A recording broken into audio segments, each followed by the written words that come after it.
just like it says in the text, this is my first time getting rust out of a tub. I have no experience. I have no idea what I'm doing.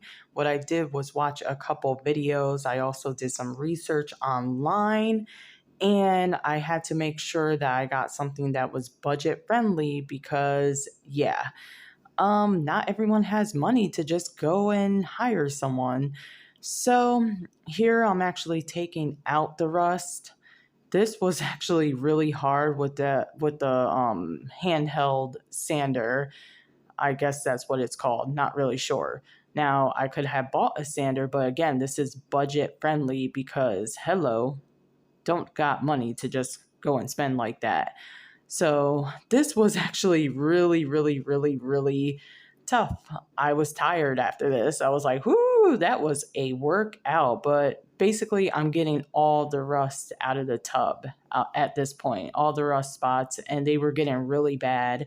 And if you keep on letting this go like that, it can ruin your tub completely. So you want to get it fixed as soon as possible.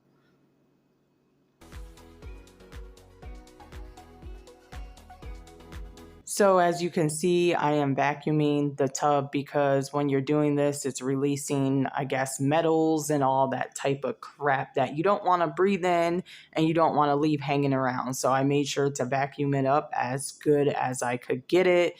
Now here I'm using something called Bondo. Wow, a lot of people recommended this.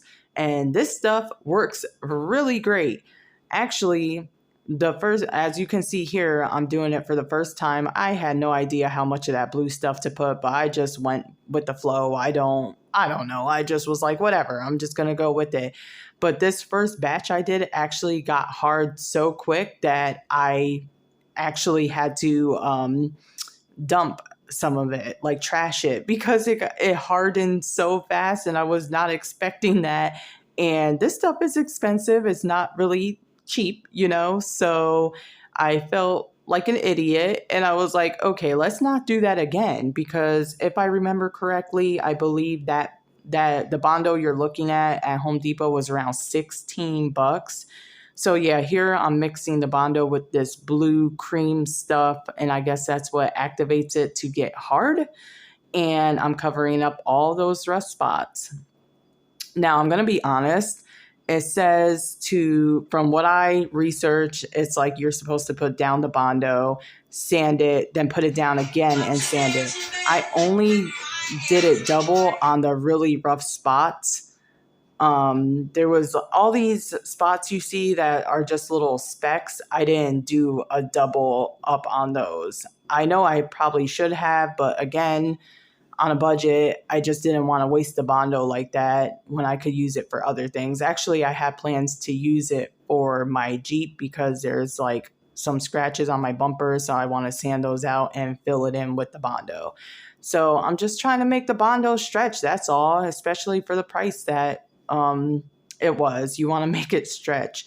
If you think I made a mistake here by not doubling up on the little specks, the little spots, let me know in the comments.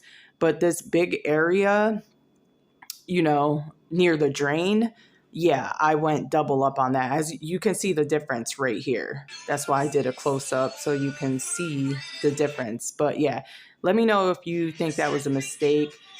I was really experimenting, so I could always fix it again if need be. Okay, experts, don't come for me. Here's where I realized I messed up by using spray paint. It was far too messy and didn't go the way I thought it would go. So overall, I just have to go to Home Depot and get a paint to paint it. But other than that, how did I do? My first time DIY on a tub. Let me know.